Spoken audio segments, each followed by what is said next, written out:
아멘. 오늘 본문 요한복음 1장 14절, 이 말씀은 우리 기독교 신앙의 가장 중요한 기둥이 되는 말씀입니다. 이 말씀은 예수님을 소개할 때 하나님께서 사람이 되신 사건으로 소개합니다. 하나님의 본성을 가지신 분이 인간의 본성을 입음으로 양성을 가지신 분, 바로 그분이 예수 그리스도이십니다. 하나님이 어떻게 사람이 되실 수 있을까? 어떻게? 라는 질문은 사실 합당하지 않습니다. 어떻게? 라는 질문은 과학적인 질문이죠. 우리가 우주 만물을 창조하신 하나님의 창조를 과학적으로 다 이해할 수 없듯이 하나님이 사람이 되신 것은 과학적으로 설명이 불가능한 것입니다.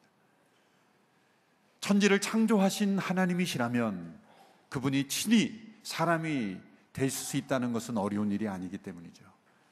그보다 더 중요한 질문은 왜 사람이 되셔야 하셨는가입니다. 하나님이 사람이 되신 이유는 사람을 사랑하셔서입니다. 사람을 사랑하셔서입니다. 사람들은 서로를 사랑할 때 차별하며 사랑합니다. 선한 사람, 악한 사람, 교양 있는 사람, 교양 없는 사람, 내가 사랑할 만한 가치가 있는 사람, 없는 사람, 차별하며 사랑합니다. 이상적인 사람은 더 사랑합니다. 그러나 하나님은 우리를 차별하지 아니하시고 동일한 사랑으로 사랑하십니다. 인간을 창조하신 것도 사랑 때문에 창조하셨습니다. 그리고 사람이 되신 사건도 사랑하셔서 사람이 되신 것입니다. C.S. 루이스라는 문학가는 하나님이 사람이 되신 것을 인간이 개를 사랑하는 것으로 비유를 들었습니다. 여러분 가운데 개를 사랑하시는 분이 있죠. 집에서 함께 키우는 분이 있죠. 심지어는 같이 잠을 자는 분도 있습니다. 자녀처럼 사랑하는 분도 있습니다. 사랑하는 개가 죽었을 때 우울증에 빠지는 그런 경우도 제가 여러 번 봤어요. 그토록 사랑하는 거죠. 그런데 어느 날 그 개를 너무나 사랑하는 나머지 이 세상의 모든 개가 사람이 될 수 있다면 내가 개가 되겠다라고 결심하는 사람이 있을까요? 이 세상의 모든 개가 사람이 될 수 있다면 내가 개가 됨으로 그들을 사람이 되게 하겠다라고 결심하는 분은 없을 것이다. C.S. 루이스의 변증이죠. 그러므로 하나님이 사람이 되신 사건은 사람이 돼지가 되는 사건보다 더 낮아지신 사건이다. 우리가 이해할 수 없는 신비죠. 또한 하나님이 사람이 되신 것은 사람을 구원하시기 위해서입니다. 죄에 빠진 인간을 구원하시기 위해서는 하나님이 사람이 되셔야만 했다는 거죠. 이 성육신의 신비를 깊이 묵상한 안세름이라는 중세 신학자는 이렇게 설명했습니다. 하나님 외에는 그 누구도 우리의 죄를 대속할 수 없고 인간 외에는 그 무엇도 죄를 대속해야 하는 존재가 아니기 때문에 그것을 이루기 위해서는 하나님이자 동시에 인간인 분이 필요한다. 만일 예수님이 하나님이 아니시라면 예수님, 그분은 우리를 구원하실 수 있는 분이 아닙니다. 하나님 비슷한 분이라도 아닙니다. 안 됩니다. 초대교회 시대에도 예수님을 하나님으로 인정하는 데 있어서 받아들이기 어려운 수많은 사람들이 있었습니다. 명백한 증거가 있음에도 불구하고 그 놀라운 기적, 죽음 가운데 다시 살아나는 부활, 죽은 자를 살리시는 능력, 그 모든 기적과 표적이 예수님이 하나님이심을 증거했지만 사람들은 믿기 어려워했습니다. 그래서 초대교회 많은 사람들이 이렇게 예수님을 부르기를 좋아했습니다. 하나님 비슷한 분. 헬라어로 이 동일한 본질이라는 단어가 호모우시우스인데 비슷한 본질이라는 단어가 호모이우시스예요. 이라는 그 스펠링이 하나 더 들어가요. 그래서 사람들이 예수님은 하나님과 동일한 본질이신 분이다라고 말하기가 꺼려하면서 비슷한 분이다, 비슷한 본질이다라고 그렇게 사람들이 말했어요. 그러나 그건 정확한 것이 아니죠. 예수님 하나님과 비슷한 분이 아니라 하나님과 동일한 하나님이십니다. 거기서부터 우리의 신앙이 출발되는 거예요. 동시에 예수님은 사람이셔야 했습니다. 만약 예수님이 메시아가 사람이시지 않다면 인간의 고통과 죄와 허물을 대속하는 희생의 대속물이 될 수가 없기 때문입니다. 이 하나님이 사람이 되신 것을 오늘 요한복음 1장 14절에서는 다른 단어를 써서 우리에게 설명합니다. 그것은 말씀이 육신이 되었다라고 설명을 합니다. 저는 하나님이 사람이 되셨다고 했지만 사도 요한은 말씀이 육신이 되었다 이렇게 설명합니다. 이 말씀이라는 단어는 헬라어로 로고스입니다. 로고스. 이 로고스는 이 헬라 시대의 스토아 철학의 중심을 이루었던 가장 핵심적인 단어입니다. 헬라 시대 사람들은 만물을 움직이는 절대 이성이 있다고 믿었어요. 인격적인 신과 같은 존재, 그 절대 이성이 세상을 통치한다고 믿었습니다. 그들은 그 로고스를 하나님이라고 부르진 않았어요. 인간 중심의 사고방식을 가졌기 때문에. 그러나 우리의 인간의 이성을 뛰어넘는 만물을 움직이는 절대 이성은 있다고 믿었어요. 그것을 로고스라고 생각했습니다. 근데 사도 요한은 유대인이면서 과감하게 하나님을 가르쳐 그 로고스가 바로 하나님이다 라고 설명했던 거예요. 그 시대 사람들이 절대적 존재, 만물을 움직이는 절대 이상을 믿었던 그 로고스가 바로 하나님이시다, 그렇게 표현한 것이죠. 왜 그런 표현을 썼을까요?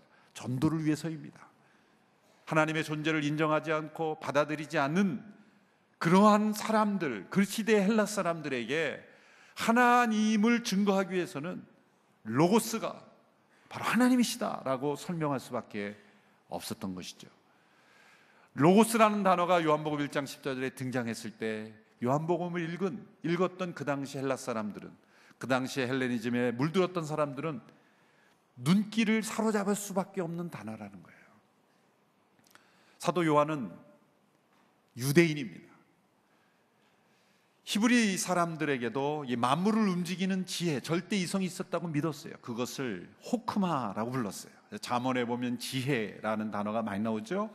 지혜가 소리를 부르지 않냐, 지혜가 너희를 찾지 않느냐, 무엇보다 지혜를 구하라 할 때 그 인격적인 분으로 지혜가 너를 향하여 책망하지 않느냐, 이 지혜를 가리켜 인격적인 존재처럼 표현하죠. 호크마라는 히브리어 단어가 있습니다. 근데 요한은 유대인이면서 로고스라는 단어를 썼어요. 만물을 움직이는 절대 이성, 하나님이 바로 그런 분이시다. 사실 로고스라는 단어로 하나님 그분을 다 설명할 수는 없어요. 그렇지만 전도를 위해서 그렇게 사용한 거예요. 그런데 그 로고스가 육신이 되었다라고 설명해요. 육신이라는 단어, 이 구절은 너무 중요하기 때문에 한 단어 한 단어가 다 우리가 설명돼야 돼요. 육신이라는 단어, 사람이라는 단어를 설명하는 그 당시 엔트로포스, 사람이라는 단어, 인류라는 단어가 있음에도 불구하고 육체 덩어리와 같은 그런 의미를 가진 단어를 썼어요. 그래서 우리말에는 육신이라고 번역한 거예요. 사람이라고 하지 않고 다른 단어를 쓴 겁니다. 육체 덩어리라고, 싹스라고 하는 육체 덩어리, 고기 덩어리, 막 그런 표현으로 써도 돼요. 육신이 되었다. 이것은 충격입니다. 그 당시에 헬레니즘의 사람들은 이혼에 빠져서 영은 선한 것이고 육은 악하다라는 그런 생각에 빠져 있었어요. 여기서 육신이라는 단어는 악한 것이고 그리고 신에게 해당될 수 없는 단어라고 다른 사람들이 믿었던 그런 단어예요. 그런데 말씀이 육신이 되었다. 이것은 충격적인 선언인 것입니다. 빌립보서 2장에서 이 성육신의 진리를 더 길고 구체적으로 설명하고 있습니다. 빌립보서 2장 6절에서 7절 말씀을 우리 같은 목소리로 함께 읽겠습니다. 시작. 그분은 본래 하나님의 본체셨으나 하나님과 동등됨을 기득권으로 여기지 않으시고 오히려 자신을 비워 종의 형체를 가져 사람의 모양이 되셨습니다. 자신을 비워 취하신 것이 있습니다. 하나님과 동등됨으로 여겨질 수 있는 그분이 모든 권한을 내려놓으시고 권리를 내려놓으시고 경배를 받으실 권리, 영광만을 받으실 권리, 아무런 고통을 받지 않으실 모든 권리를 내려놓고 취하신 것이 있습니다. 첫 번째는 종의 형체를 취하셨어요. 그냥 단지 고상한 인간, 이상적인 인간이 되신 것이 아니라 섬기는, 권리는 없고 섬길 의무만 있는 종의 형체를 입으셨다. 두 번째 취하신 것은 사람들과 같이 되셨다라는 거예요. 이 되다라는 단어가 중요합니다. 이 되다라는 단어가 단순 과거라는 시제, 이것은 한 번 된 것이 취소되지 않는 거예요. 다시 취소되지 않는 겁니다. 어떤 분들은 이렇게 잘못 생각합니다. 초대교회부터 지금까지 예수님의 성육신의 사건을 생각할 때 잠시 사람의 몸을 입으셨다가 하나님으로 되돌아가신 사건, 이 세상에 계실 때만 육체를 입으셨다가 하늘에 올라가실 때 이제 다시 육체를 벗고 그렇게 하나님으로 돌아가신 사건, 보이지 않는 하나님으로 돌아가신 사건으로 생각하는 그것이 아닙니다. 초대교회 사람들이 그렇게 믿었던 사람들이 있어요. 역사를 보면 성육신이, 말씀 육신이 되다라는 것은 일시적인 사건이 아니라 예수님이 부활하실 때도 그 육신으로 부활하셨고, 그리고 승천하실 때도 그 육신을 입은 몸으로 승천하셨고, 다시 오실 그때에도 육신이 되신 모습으로 오신다는 거예요. 영원토록 하나님이 사람이 되심으로 우리와 같은 육신을 입은 존재로 영원토록 우리와 함께 계신다. 우리가 부활할 때도 전혀 다른 인간이 되는 게 아닙니다. 모습은 약간 다를 수 있어요. 왜냐하면 예수님도 다메섹 도상 부활하신 후에 제자들이 좀 알아보지 못했던 시간이 있었지 않습니까?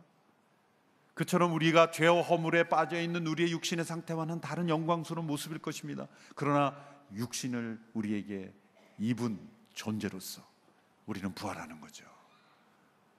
성육신의 되심은 바로 그런 사건이에요. 취소되지 않는 사건, 되돌아가지 않는 사건, 잠시 몸만 입었다가 그 영으로 다시 돌아가시는 사건이 아니라 하나님이신 그분이 사람을 입으심으로 영원토록 사람이 되신 사건, 이것이 성육신.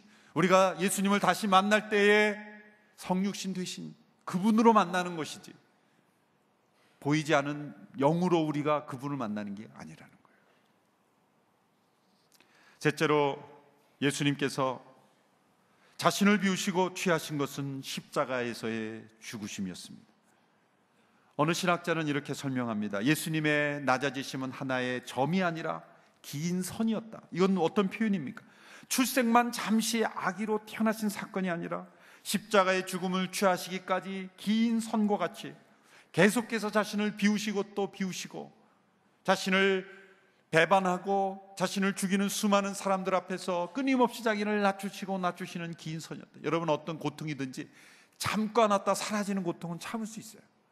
그런데 언제 끝날지 모르는 것 같은 긴 터널을 지나는 것 같은 고통은 감당하기가 어려운 것입니다.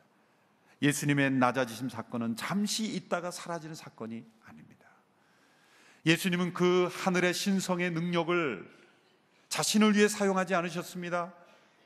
수많은 사람들을 먹일 수 있는 그 능력으로 자신의 배를 불리지 않으셨습니다. 폭풍을 잠잠케 하시는 그분이 그 능력을 자신의 집을 짓는 데 사용하지 않으셨어요. 수많은 영혼들을 살릴 수 있는 그분이 십자가에서 자신을 구원하기 위해 천사를 부르지 않으셨습니다. 하나님의 속성이 사라지고 사람만 되셨기 때문에 능력이 없어서가 아니에요. 놀라운 신비죠. 초대교회로부터 지금까지 많은 사람들이 어떻게 예수님이 하나님이시며 동시에 사람이실 수 있느냐, 때로는 하나님이심을 부정하려 해버렸습니다. 때로는 사람임을 부정해보려고 하셨습니다. 거의 5세기에 이르기까지 수많은 성도들이 의심하고 토론하고 때로는 질문하고 그런 과정을 거치면서 주 431년 이 칼케톤 회의라는 곳에서 함께 모여 결의를 하게 되었습니다. 예수님은 완전한 하나님이시며 동시에 완전한 사람이시다. 그것이 성육신이 이룬 축복이다. 여러분이 만약 이것을 믿지 않으시려면 어떤 분만 믿지 않을 수 있냐면, 초대교회 시대에 431년 동안 토론하고 서로 회의하고 했던 모든 회의록과 토론 자료를 다 점검하신 이후에 나는 이래서 믿을 수 없다고 말해야 될 겁니다. 믿지 않으려는 분들이 고민한 거는 5세기 동안이나 다 점검했던 내용이에요. 그렇기 때문에 이 진리를 믿고 받아들이는 것이 지혜라고 믿습니다. 만약 그렇지 않다면 5세기 동안의 회의록을 다 검토하시고 어디서 잘못됐는지를 여러분이 토론하실 그럴 실력이 되시면 한번 도전해 보세요. 그럴 시간과 지혜가 없다면 그냥 믿으시기를 바랍니다. 여러분이 아인슈타인의 상대성 원리를 그 추적해서 왜 그런 원리가 나왔는지를 이해하시고 과학자가 되신 분 계십니까? 수학 법칙을 학교에서 배울 때 일일이 다 따져가며 왜 그 공식이 나왔는지를 다 이해하고 여러분이 변박하고 그 원리를 만드는 것과 동일한 지혜를 가지면서 수학을 배운 분 계십니까? 어떤 의미에서 가장 권위주의적인 영역이 과학이고 수학이고 그런 것입니다. 그런 공식은 다 믿음으로 받아들여요. 아인슈타인의 상대성 원리가 있다? 이걸 믿음으로 받아들여요. 다. 그런 거는 냉큼냉큼 받아들이면서 수세기 동안의 기도와 토론을 거쳐서 완전한 하나님이며 완전한 사람이신 진리는 의심하고 따지고 어떻게 그럴 수 있느냐 그래요. 수학 공식 받아들이시 믿고 암송하시기를 축원합니다. 그것이 지혜입니다. 그분이 우리 가운데 계십니다. 계시다라는 단어는 장막을 치다라는 거예요. 마치 출애굽 시대에 하나님께서 이스라엘 백성 가운데 텐트를 치고 그들과 함께 거하시듯이 우리 안에 거하시고 우리와 함께 하시는 임마누엘로서 그분 우리 안에 장막을 치고 거하시는 거예요. 우리 육신의 장막 안에 들어오시는 거예요. 우리와 함께 거하시기 위하여, 우리와 함께 보내시기 위하여 육신을 입고 오셨고 우리 속에 거하시기 위해서 그리스도의 영으로 임재해 오시는 것입니다. 그 결과 우리는 그분의 영광을 보게 되었습니다. 예수님께 아버지를 보여달라 그랬을 때 예수님이 이런 대답하셨죠. 나를 본 자는 아버지를 보았거늘 어찌하여 아버지를 보여달라 하느냐. 하나님이 사람이 되심으로 눈으로 볼 수 없었던 그 살아계신 하나님 아버지의 영광을 우리가 눈으로 볼 수 있게 되었다는 거예요. 구약시대에는 구름으로 불로 임재하시는 영광만을 보았을 뿐이에요.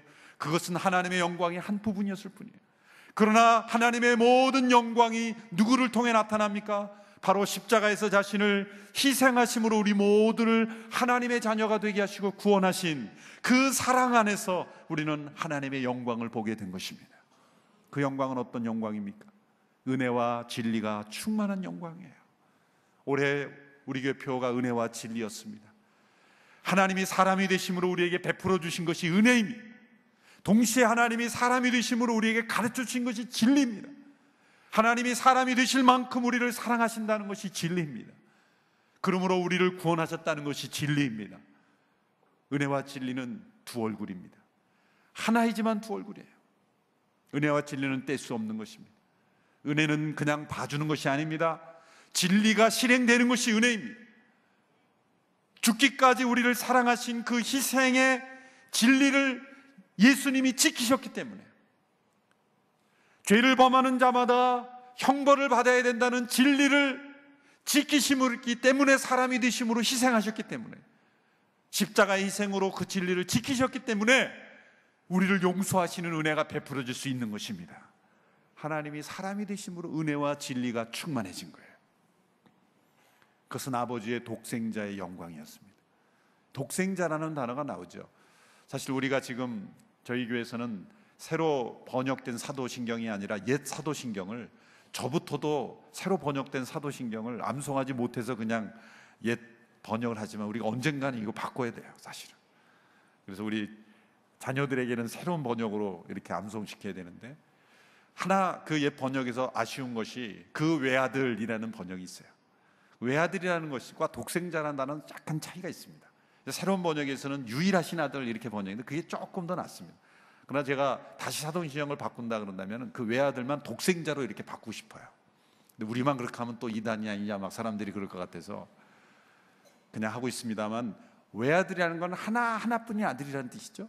그 말은 맞는 거예요. 그런데 이 독생자라는 단어, 이 헬라어로 모노게네스라는, 모노라는 거는 유일한 단 하나의 그런 뜻이고, 게네스라는 거는 이 발생하다, 스스로 존재하게 되다 그런 뜻이에요. 그러니까 독생자라는 건 홀로 나신 분이다 그런 뜻이에요. 홀로 나신 분, 누군가의 도움을 빚지 않고 누군가를 통해서 세상에 존재하게 된 사람이 아니라 그분은 창조주 하나님이시라 그런 뜻이에요. 하나님의 아들이시나 그분은 어떤 사람에 의존해서 세상에 존재하는 분이 아니라 하나님이신 그분이다, 유일하신 분이다 라는 것을 설명하는 단어입니다. 성 어거스틴은 이 성육신의 사건을 이렇게 설명했습니다. 성육신의 교리는 우리를 진리로부터 벗어나지 않도록 처음부터 끝까지 우리를 지켜주시기 위해서 놓여진 길과 같다. 하나님으로서 그분은 우리 여정의 목적지가 되시며, 또한 그분은 사람으로서 우리가 걷는 길이 되신다. 우리는 사람이 되신 예수님, 그분을 만남으로 날마다 그분과의 가신 길을 걸어가며, 그분의 가신 길을, 우리의 길 되신 그분을 따라갈 때 우리는 어떤 목적지에 도달하게 됩니까? 우리의 목적지이신 하나님, 그분께 도달하게 됩니다. 이게 사람이 되신 하나님, 이 성탄을 통해 우리에게 주신 축복입니다.